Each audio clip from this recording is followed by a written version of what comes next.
সুপ্রভাত। শুরু করছি পিসি বার্তা নিয়মিত অনুষ্ঠান পথের প্যাচালি। পথের প্যাচালিতে আজকে আমরা বেগম রোকেয়া বিশ্ববিদ্যালয়ের সাবেক উপাচার্য অধ্যাপক ডক্টর নাজবুল আহসান কলিমুল্লার গ্রেপ্তার এবং এই গ্রেপ্তার কাণ্ডে বিচারকের মন্তব্য এ বিষয়ে দুটো কথা বলতে চাই। ডক্টর মোহাম্মদ কলিমুল্লাহ যখন বেগম রোকেয়া বিশ্ববিদ্যালয়ের উপাচার্য, তার আগেই তিনজন উপাচার্য কিন্তু এই বিশ্ববিদ্যালয়ে দায়িত্ব পালন করেছেন। তিনি চতুর্থ উপাচার্য।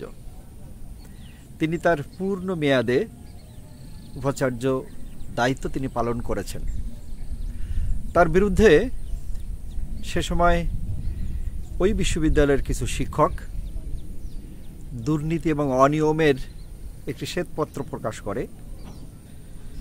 790 পৃষ্ঠার শ্বেতপত্রে তার বিরুদ্ধে 111টি অভিযোগ আনা হয়।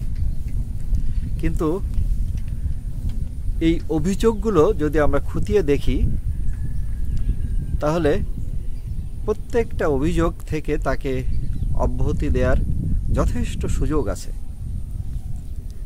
সেদিন শিক্ষামন্ত্রী দীপু মনির সঙ্গে তার যে সম্পর্কের অবনতি এবং সেটার ফল হিসাবেই কিন্তু এই ডক্টর মোহাম্মদ কলিমুল্লার উপরে এই আক্রমণ।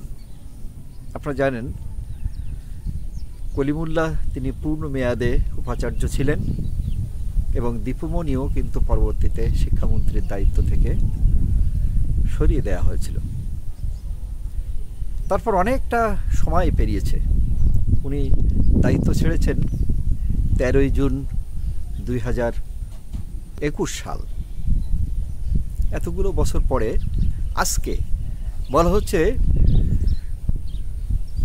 সরকারের ভেতরে থাকা একজন উপদেষ্টা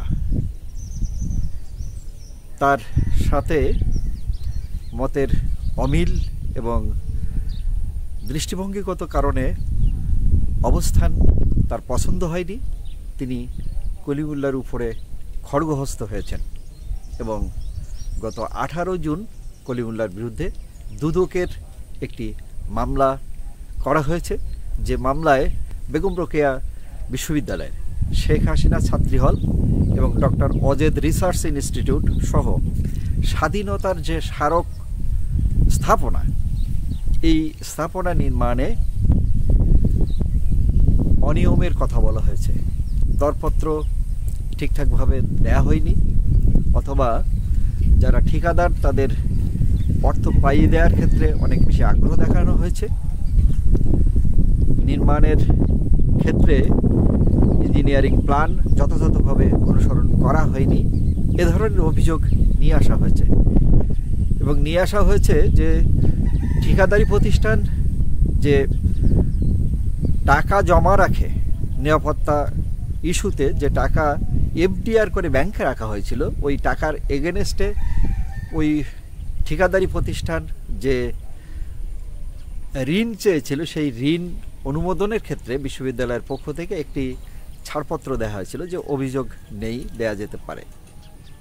এ ধরনের অভিযোগ আছে ডক্টর কলিমুল্লার বিরুদ্ধে। একজন বিশ্ববিদ্যালয়ের উপাচার্য, তার বিরুদ্ধে এরকম ঠুনকো অভিযোগের কারণে তাকে মামলা তো করা যেতেই পারবে। কে মামলা করছেন, মামলার কতটা গুরুত্ব আছে এবং যার বিরুদ্ধে মামলা করা হচ্ছে তার সামাজিক মর্যাদা ইত্যাদির বিষয়টি বিবেচনা করা খুব জরুরি ছিল।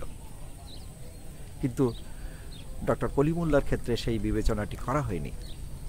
তাকে আটক করা হয়েছে গত 7 আগস্ট এবং বিচারিক আদালতে উপস্থাপনের পর তাকে জেলখানায় পাঠিয়ে দেওয়া হয়েছে।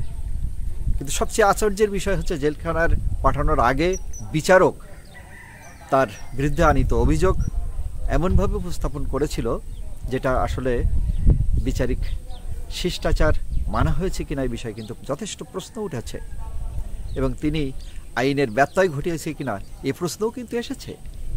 আমি আইনের ছাত্র নই, কিন্তু তারপরেও মানুষের যে পর্যালোচনা, সুধীজনের যে মন্তব্য, বিশেষজ্ঞদের যে মতামত, সেটা থেকে আমরা স্পষ্ট বুঝতে পারি তিনি কলিমুল্লাহকে উদ্দেশ্য করে বলেছেন যে কবরে এবং জেলখানায় একাই যেতে হয়, আপনাকে জেলখানায় যেতে হবে, একাই যেতে হবে। এই যে একটি তথাকথিত মারফতি বক্তব্য দিলেন কলিমুল্লাহ স্যারের বিরুদ্ধে, এটা কোনোভাবেই একজন বিচারকের শিষ্টাচার বহির্ভূত কর্মকাণ্ড কিনা যথেষ্ট প্রশ্ন উঠেছে। আমরা নিন্দা প্রকাশ করছি দেশবাসীর সাথে। ডক্টর মোহাম্মদ কলিমুল্লাহকে জেলখানায় পাঠানো হয়েছে, এই ঘটনাটি নতুন নয়, বা এই ধরনের ঘটনা এই দেশে একটি ঘটেছে তা নয়। অতীতে শেখ হাসিনার সময় তার মতের বিরুদ্ধে গেলে তার বিরুদ্ধে কিন্তু একই ধরনের খড়গ নেমে এসেছে, এবং এই অত্যাচার নামিয়ে আনবার জন্য তিনি কোনো আইন মানেননি, তিনি কোনো নিয়ম নীতি মানেননি, তিনি ন্যূনতম প্রাতিষ্ঠানিক শিষ্টাচারও মানেননি। একই ঘটনা আমরা কি এই অন্তর্বর্তীকালীন সরকারের সময়ও আমরা দেখব?